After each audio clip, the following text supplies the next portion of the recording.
उत्तर Korea के तानाशाह शासक किम जोंग 12 सितंबर को रूस के राष्ट्रपति व्लादिमीर पुतिन से मिलने के लिए रूस के दौरे पर पहुंचे हैं। समाचार एजेंसी एपी के अनुसार उत्तर कोरिया की आधिकारिक समाचार एजेंसी ने कहा है कि किम 10 सितंबर की दोपहर को राजधानी प्योंगयांग से अपनी बख्तरबंद स्पेशल ट्रेन से रूस के लिए रवाना हुए थे। किम के साथ देश की सत्तारूढ़ पार्टी, सरकार और सेना के कुछ सदस्य भी शामिल हैं।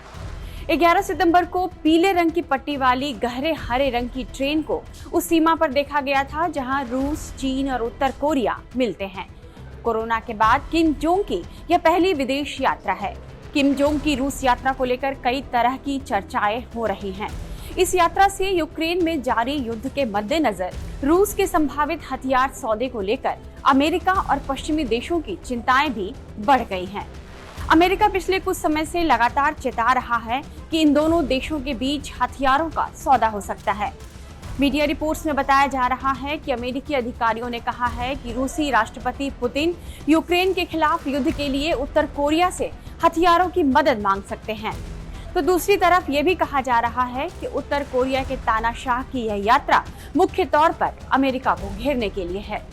रूस की न्यूज एजेंसी टास के मुताबिक दोनों नेताओं की बैठक की संभावित जगह पूर्वी रूस में स्थित शहर व्लादिवोस्तोक है, जहां पुतिन 13 सितंबर तक चलने वाले एक अंतर्राष्ट्रीय कार्यक्रम में भाग लेने के लिए पहले ही पहुंच चुके हैं। अमेरिका समेत पश्चिमी देशों को चिंता इस बात की सता रही है कि यूक्रेन युद्ध के दौरान हथियारों की घटती आपूर्ति को पूरा करने के लिए पुतिन उत्तर कोरिया के साथ तोप और गोला बारूद खरीदने की डील कर सकते हैं। इस बात के कयास तभी से लगने शुरू हो गए थे जब रूस के रक्षा मंत्री सर्गेई ने पिछले महीने प्योंगयांग का दौरा किया था। बताया जा रहा है कि रूस को हथियार और गोला बारूद देने के लिए उन्होंने किम से बातचीत की थी। यूक्रेन युद्ध की वजह से रूस पर कई प्रतिबंध लगे हुए हैं और यूक्रेन के साथ युद्ध में रूस को हथियारों की सख्त जरूरत है, क्योंकि वह युद्ध को लंबा चलाना चाहता है। खासकर बम और तोपों में इस्तेमाल होने वाले गोला बारूद की रूस को जरूरत है। उत्तर कोरिया के पास इन दोनों की ही कोई कमी नहीं है। दूसरी ओर प्रतिबंधों की मार झेल रहे उत्तर कोरिया को पैसों की भी सख्त जरूरत है। दूसरी तरफ ऐसा करके पुतिन यह भी दिखाना चाहते हैं कि यदि युद्ध लंबा चलता है तो भी वे इस युद्ध को जारी रखने में सक्षम हैं और अपने देश की सेना को हथियारों की किसी भी तरह की कमी नहीं होने देंगे। इसके लिए रूस ने उस उत्तर कोरिया का सहारा लेना चुना है जो अमेरिका को अपना जानी दुश्मन मानता है। अमेरिका ही वह देश है जिसने नाटो की मदद से सबसे ज्यादा रूस को घेरा है और उस पर आर्थिक प्रतिबंधों की झड़ी लगा दी है। अंतर्राष्ट्रीय मीडिया रिपोर्ट्स के मुताबिक हालांकि उत्तर कोरिया और रूस ने अभी तक इन खबरों को खारिज किया है कि वे हथियारों का आदान प्रदान करने जा रहे हैं, लेकिन एक्सपर्ट्स का मानना है कि यदि रूस और उत्तर कोरिया के बीच हथियारों को लेकर कोई भी डील होती है तो दोनों देशों के और करीब आने की संभावनाएं बढ़ जाएंगी। वहीं माना जा रहा है कि किम जोंग वेपन डील के बदले रूस से सैन्य मदद जैसी बड़ी कीमत मांग सकते हैं।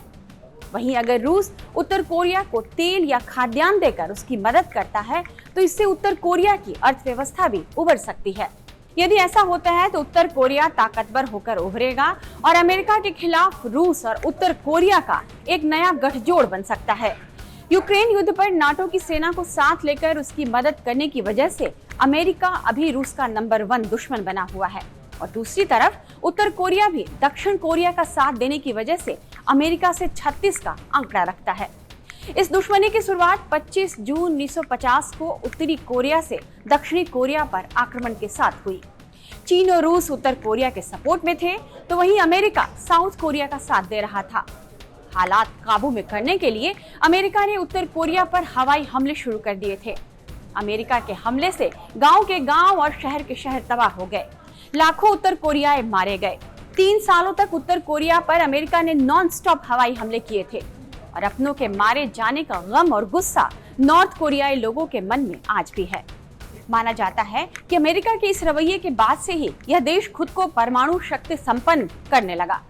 ये देखते हुए अमेरिका ने उस पर इतने आर्थिक प्रतिबंध लगा दिए कि इस देश की व्यापार की क्षमता चीन और कुछ कम्युनिस्ट देशों तक ही सीमित रह गई।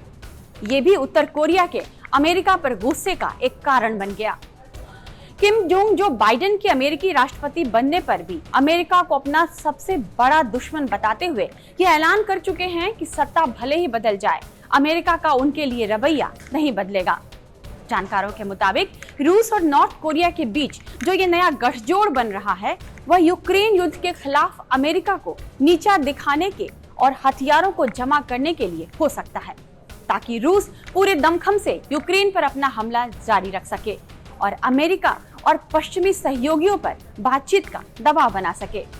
हालांकि अमेरिका पहले यह धमकी दे चुका है और कहा है कि अगर उत्तर कोरिया ने रूस को यूक्रेन युद्ध के लिए हथियार दिए तो वो उत्तर कोरिया पर प्रतिबंध लगाने से पीछे नहीं हटेगा। अब देखना होगा कि किम जोंग और पुतिन मिलकर क्या बातचीत करते हैं। इस वीडियो को लाइक और शेयर कीजिएगा। इस तरह के तमाम वीडियोस के लिए आप बने रहिए टाइम्स नाउ भारत के डिजिटल प्लेटफॉर्म के साथ।